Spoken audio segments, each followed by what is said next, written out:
প্রিয় দর্শকবৃন্দ, আমরা জানি পশ্চিমবঙ্গের বিভিন্ন গ্রাম পঞ্চায়েতে এখন জব কার্ড ভেরিফিকেশন এবং রিনিউয়ালের জন্য ইকেওয়াইসি প্রসেস চলছে, যেখানে দেখা যাচ্ছিল যে লাইটিং এর জন্য, তাছাড়া নেটওয়ার্ক এবং সার্ভার প্রবলেমের জন্য এই কাজটা হ্যাম্পার হচ্ছিল, যেখানে খুব কম সংখ্যক প্রত্যেকদিন ইকেওয়াইসি করতে পারছিল, যার জন্য লম্বা লাইন হয়ে যাচ্ছিল। এখন সেই প্রবলেমটা অনেকটাই সলভ হয়ে গিয়েছে, যেটা বলা হয়েছিল এনআইসি থেকে 12টা থেকে দুপুর 3টা পর্যন্ত সার্ভার ডাউন থাকবে, সেই সময় কাজ খুব কম হবে। কিন্তু আজকে নর্মালি কিন্তু কাজ হচ্ছিল।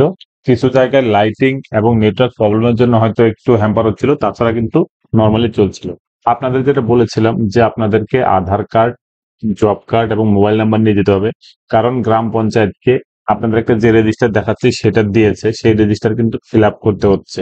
সেজন্য আপনারা অবশ্যই আধার কার্ড, মোবাইল নাম্বার এবং জব কার্ড নিয়ে যাবেন, এবং জব কার্ডের মধ্যে কোনো কোনো জিপি ইকেওয়াইসি ডান লিখে সিল মেরে দিচ্ছেন। অনেকেই বলছেন যে এই ইকেওয়াইসি হওয়ার পরে হয়তোবা পশ্চিমবঙ্গে 100 দিনের কাজ শুরু হবে, কারণ এটাই হয়তোবা হতে পারে প্রথম ধাপ 100 দিনের কাজ শুরু করার পশ্চিমবঙ্গে পুনরায়। সেজন্য কিন্তু এটা নিয়ে প্রচুর তোড়জোড় চলছে পশ্চিমবঙ্গে, এবং এই ইকেওয়াইসির কাজ যত তাড়াতাড়ি সম্ভব কমপ্লিট করার জন্য বলা হচ্ছে ব্লক থেকে গ্রাম পঞ্চায়েতগুলোকে।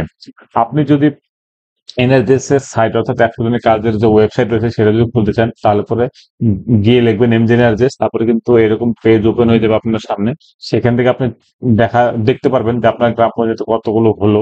তো আপনি দেখলেন, রিপোর্টে ক্লিক করলাম, তারপরে আপনি ফিনান্সিয়াল ইয়ার কোন স্টেটে থাকেন সেটা সিলেক্ট করবেন। তারপর 1 নম্বরে অর্থাৎ আর আর যেটা আছে প্রথমে দেখেন যে R1, এখান থেকে আপনি 9 নম্বরে ক্লিক করলে পরেই কিন্তু পশ্চিমবঙ্গের যে এই আধার স্ট্যাটাস কতটা এন্ট্রি হয়েছে সেটা কিন্তু স্ট্যাটাস দেখতে পারবেন।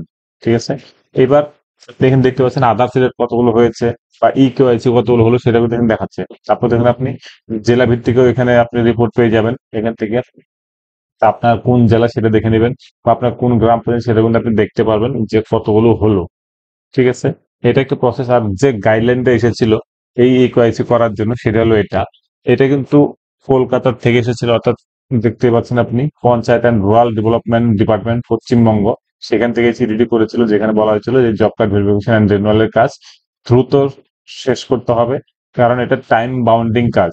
এবং এখানে বলে দেওয়া হয়েছিল যে কিভাবে করতে হবে, অর্থাৎ গ্রাম পঞ্চায়েতে করতে হবে, কোনো কোনো জিপি সংসদে গিয়ে করছেন, যাতে বেনিফিশিয়ারিদের সুবিধা হয়, অথবা তারা যাতে ঠিকঠাক করে করতে পারে, যাতে গ্যাদারিং বেশি না হয় গ্রাম পঞ্চায়েতে, সেটার জন্য কিছু কিছু জায়গায় প্ল্যানিং করেছে তারা। এবং এই কাজটি কে কে করবে সেটারও কিন্তু একটা নির্দিষ্ট গাইডলাইন দেওয়া আছে। তো যাদের অর্ডার করা আছে তারাই কিন্তু এই কাজটি করতে পারবেন, এবং তাদের মোবাইলে রেজিস্ট্রেশন করা হয়েছে এই কাজটি করার জন্য, সেজন্য তারাই কিন্তু এই কাজটি করবে।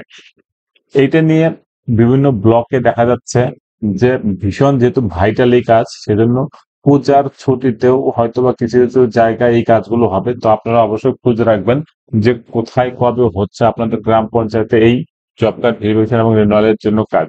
কারণ দেওয়ালিতে যে ছুটি থাকে, লম্বা একটা ছুটি থাকে, সেই ছুটিগুলো এই বছর পাওয়া যাবে কিনা সেটা একটু দেখার ব্যাপার আছে।